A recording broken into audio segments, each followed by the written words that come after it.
Hi everyone. What you see on my screen today are some question stems. These stems correlate with our Common Core standard course of study, our Common Core standards.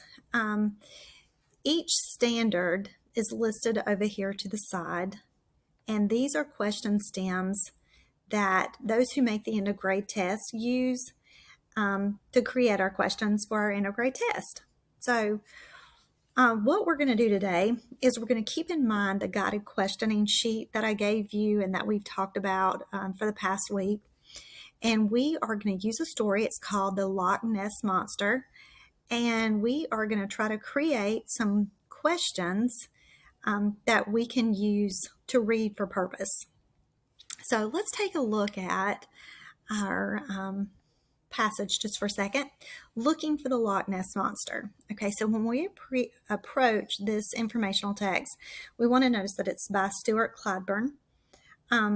This is a scientific account, and it's published by Curriculum Associates in 2014. And this is part of our Ready Book lessons, our test prep to help us get ready for the end of grade test. So we've approached the text. Now we want to create two questions that we want to look for the answers for as we read. And I'm going to use these question stems to help us create those questions. So let's take a look. Let's just go with this first one. So let's say, according to the selection, what's going to be a reason that many people believe that the Loch Ness Monster exists or doesn't exist? Okay, so we want to prove, is it real or is it not real according to the selection? All right. Another question that we could ask ourselves would be, how do the details in this story provide some evidence maybe that this creature exists or doesn't exist? What are some details in the story that would give us evidences of existence? All right, so let's keep those two things in mind, and let's go take a look at our story and read just a bit of it. It says, looking for the Loch Ness Monster. The word loch is a Scottish Gaelic word for lake. There are a whole lot of lochs in Scotland, more than 500 of them, but one loch, Loch Ness, is in the Scottish Highlands. It's known around the world. The reason for its fame is not its great size or beauty. People know the name Loch Ness because it is said to be the home of the mysterious giant creature known as the Loch Ness Monster. Whether the creature really exists or not has been a matter of debate for decades. Okay, so one of my questions is, according to the selection, what's one reason many people believe that it doesn't exist? So let's focus on that just for a second. What is Nessie, the popular nickname for the monster, supposedly even look like? By most accounts, she has a small head on a very long neck. Her body is broad and rounded with 4 flippers and a long tail. If you know your dinosaurs, you might be thinking Nessie sounds like a plesiosaur, a giant sea reptile that lived hundreds of millions of years ago. One common theory about Nessie is that she actually is a plesiosaur. Other explanations for Nessie are far less dramatic. Some people think that the mysterious creature people have mistaken for a monster may have been nothing more than a walrus, a seal, or an eel. How could a creature as big as a dinosaur hide in a lake? Well, Loch Ness is a huge body of water. It's the second largest loch in Scotland. So based on the surface area of its water, Loch Ness covers more than 21 square miles, and only Loch Lomond is bigger. But if you look at the volume of water, Loch Ness is the biggest, and that's because it's deep. It's about 750 feet at its deepest point. This single loch contains more water than all the freshwater lakes in England. In other words, it's one big place to hide. All right, so this paragraph right here gives me details that a creature this huge could really hide in this lake. So this is evidence to me that maybe it's real. All right, so let's keep reading. Let's look for evidence that maybe it's not real. So some people who believe in Nessie say that she's made her home in the region for more than 1,000 years. A book written in the 7th century tells about an Irish monk who saw a giant water beast in the river Ness in 565 CE. No one thought much about that story until 1933. A couple was driving home along the loch late one night. They said they were forced to stop when a giant dragon-like creature crossed the road and slid into the water.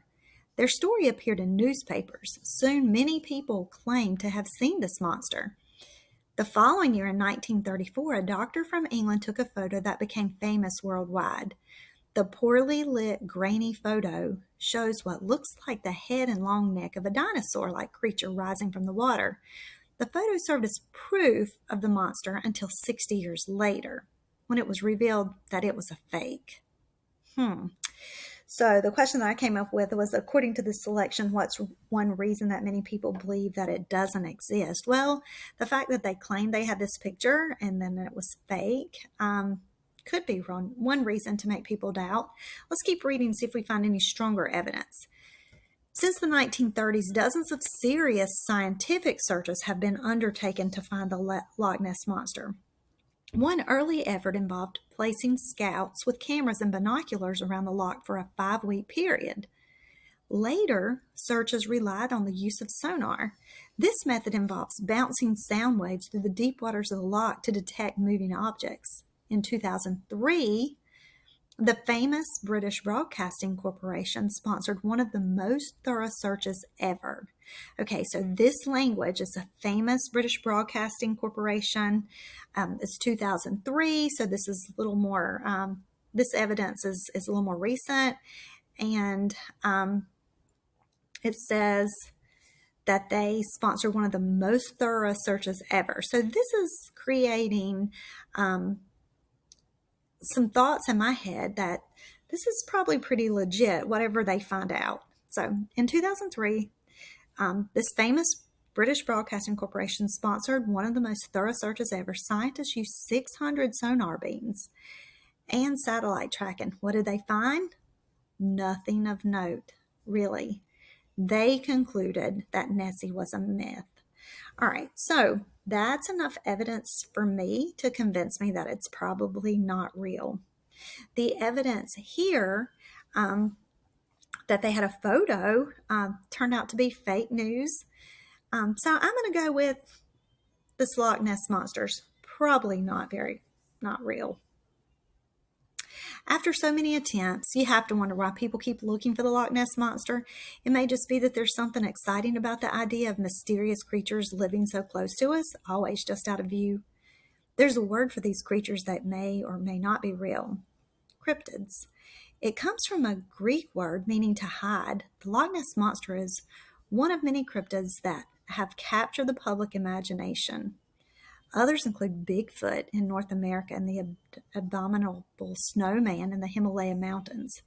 Many animals whose existence we take for granted today might once have been considered cryptids.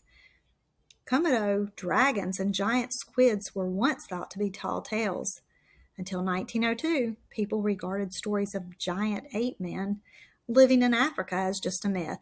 Today, we know them as mountain gorillas. The odds of Nessie turning out to be real may not be quite as good, but if it were true, we'd all love it, wouldn't we? It's exciting to think that a real live monster lives deep in a loch in Scotland. All right, so let me tell you what we're going to do today.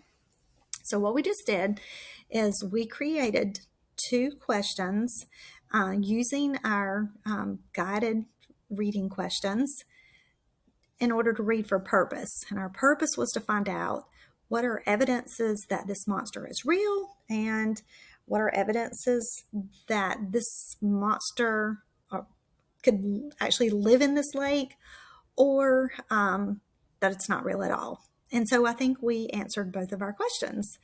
So what you're going to do today is you're going to read over this one more time. And I've created 4 or 5 questions for you to answer in a Google form. You're going to answer those questions. The questions were created with question stems. So they're questions that would mimic what you might see on the Integrate test. So it'll be good test prep practice for you. Do your best because there's just a few questions, so they'll count off quite a few points. But if you read the story on your own, I've read it to you, hopefully you'll have no problems. Have a good time.